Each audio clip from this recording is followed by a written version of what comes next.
জিম্বাবুয়ের বিপক্ষে বাংলাদেশের শ্বাসরুদ্ধকর ম্যাচ জয়। আজকের এই ম্যাচে সাকিব মুস্তাফিজ না থাকলে বাংলাদেশের এক করুণ অবস্থা হতো। টস জিতে বাংলাদেশকে ব্যাটিংয়ে পাঠায় জিম্বাবুয়ে। শুরুর দিকে তানজিদ হাসান তামিম ও সৌম্য সরকার শুরুটা দারুণই করেছিলেন। তানজিদ হাসান তামিম 50 তুলে নিলেও সৌম্য সরকার 9 রানের জন্য 50টা মিস করেন। কিন্তু 11 ওভারে 100 রান তোলার পর ওপেনার দুইজন আউট হওয়ার পরই বাংলাদেশের চোখের পলকে 42 রানে 10টি উইকেট হারিয়ে যায়।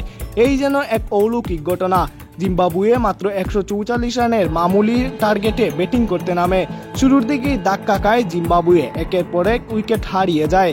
কিন্তু জিম্বাবুয়ের ব্যাটাররা যেভাবে হাল ধরেছিলেন, এই বুঝি মনে হচ্ছিল ম্যাচটা জিতে নিচ্ছে জিম্বাবুয়ে। কিন্তু সাকিব মুস্তাফিজের দুর্দান্ত বোলিংয়ে তার হয়ে ওঠেনি।